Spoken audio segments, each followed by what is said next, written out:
जय हिंद साथियों, मैं पुष्पेंद्र कुमार आप सभी का फ्यूचर स्टडी ग्रुप में स्वागत करता हूं।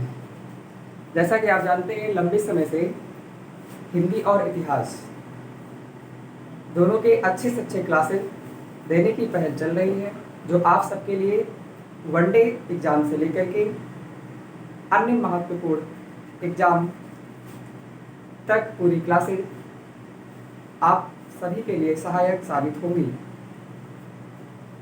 जिनमें से मैंने हिंदी के कुछ भाग खत्म कर दिए हैं, अर्थात अच्छा से समझाया है। यदि आप उन वीडियोज़ को नहीं देखे हैं तो कृपया देख लेंगे और आप पढ़ने के लिए चैनल को सब्सक्राइब जरूर करेंगे। आइए हम आज हिंदी का एक अगला भाग शुरू करते हैं, जिसके अंतर्गत आपका लगभग 70 से 75% अर्थात 75% भाग शामिल होगा।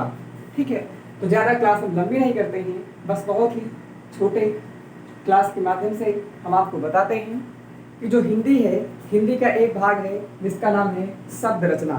क्या नाम है? शब्द रचना। शब्द रचना को आप जानते हैं, यानी शब्दानुसार किसी चीज़ को व्यवस्थित करना। तो शब्द क्या है तो आप समझ पा रहे होंगे, शब्द क्या है? भाषा की लघुत्तम सार्थक इकाई है। ध्यान रहे, सवाल आता है शब्द क्या है, तो शब्द भाषा की लघुत्तम सार्थक इकाई जो होती है उसे हम शब्द कहते हैं। इसे ध्यान देंगे, ठीक है। भाषा की लघुत्तम सार्थक इकाई शब्द है। भाषा की लघुत्तम इकाई वर्ण या अक्षर है।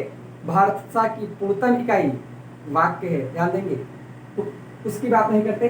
तो आइए हम शब्द रचना की बात करते हैं, केवल पॉइंट सह बात करेंगे। तो शब्द रचना जो है, अर्थ के आधार पर इसके भेद होते हैं दो। कौन कौन सा?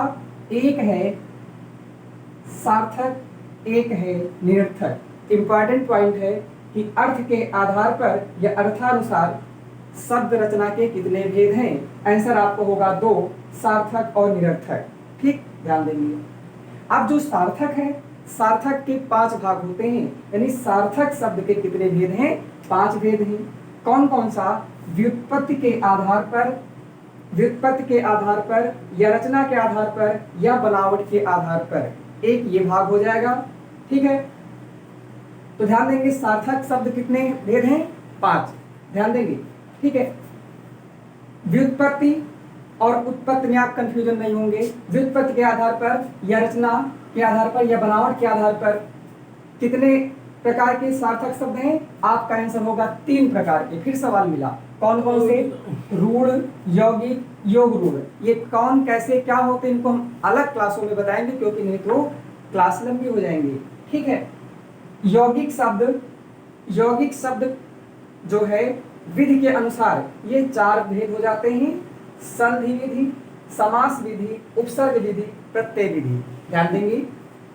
अगला आता है सार्थक शब्द का दूसरा भाग है, उसे कहते हैं स्रोत या इतिहास या उत्पत्ति या जन्म के आधार पर सार्थक शब्द के कितने भेद हैं? तो आपका आंसर होगा 4 भेद हैं। कितने? 4।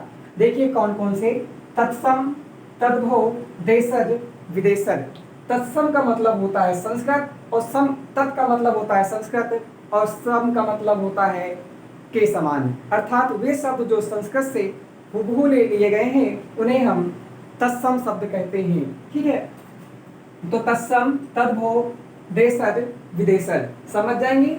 इसी के अंतर्गत तो ये क्या है? ये आपके इतिहास या उत्पत्ति के आधार पर इंपॉर्टेंट है। उत्पत्ति ध्यान देंगे, उत्पत्ति और व्युत्पत्ति अलग अलग है। ठीक है, तो ये हो जाएंगे। इसी के अंतर्गत रखा जाता है संकर शब्द। संकर शब्द वे होते हैं जो 2 या 2 से अधिक भाषाओं के शब्दों से मिलकर बनते हैं। जैसे रेलगाड़ी, रेल और गाड़ी, रेल इंग्लिश शब्द है और गाड़ी आपका हिंदी है, दोनों अलग अलग भाषाओं से मिलकर बने हैं, तो ये हो जाएगा रेलगाड़ी। ठीक है, तो ये आपका हो जाएगा रेलगाड़ी। इसके अंतर्गत आप ध्यान देंगे, इसको जो है इसके अंतर्गत शामिल नहीं किया जाता है, लेकिन गिनती के आधार पर शामिल नहीं किया जाता है, नहीं तो लेकर के इनकी संख्या 5 हो जाती है। तो ध्यान देंगे, आपको लगाना होगा कितने भेद हैं? 4। ध्यान देंगे, आगे जानकारी करते हैं। तीसरा भाग आ जाता है सार्थक शब्द का। अर्थ के अनुसार सार्थक शब्द के कितने भेद हैं? इंपॉर्टेंट सवाल है, यह लोअर पीसीएस परीक्षा 2016 का सवाल है और सबसे ज्यादा पूरा यूट्यूब चैनल के, क्योंकि अधिक से अधिक यूट्यूब चैनल जितने फेमस हैं या अन्य भी हमने अध्ययन किया है और कुछ किताबों में अलग अलग दिया है, कहीं पर 6 भेद दिए हैं, कहीं 5 भेद दिए हैं, कहीं 4 भेद दिए हैं। लेकिन आप जानेंगे उत्तर प्रदेश लोक सेवा आयोग यानी आप जानते हैं वो है, और एक यूपी ट्रिपल एससी जो लोअर पीसीएस का एग्जाम कराया 2016 में, इसमें आया हुआ सवाल है कि सात जो है अर्थानुसार शब्द के कितने भेद हैं। आंसर 4 माना गया है, आप विशेष ध्यान देंगे। तो 4 में कौन कौन? एकार्थी, अनेकार्थी, पर्यायवाची या समानार्थी शब्द इनको कहते हैं, विलोम कहते हैं, विलोम को हम विरुद्धार्थी कहते हैं या इसी को हम विपरीतार्थक शब्द भी कहते हैं।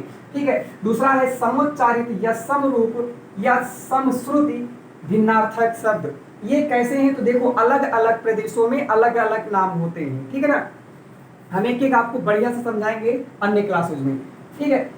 देखिए जो अनेकार्थक शब्द है, अनेकार्थक शब्द कौन होते हैं? जैसे आपका अंबर है, अंबर का मतलब बहुत सारा अर्थ होता है। अंबर का मतलब आकाश जानते हैं आप, वस्त्र जानते हैं, लेकिन आज जान लीजिए इसका मतलब जो है, इसका मतलब आपका कपास भी होता है और अंबर का मतलब इत्र भी होता है। इसे आप जरूर ध्यान देंगे।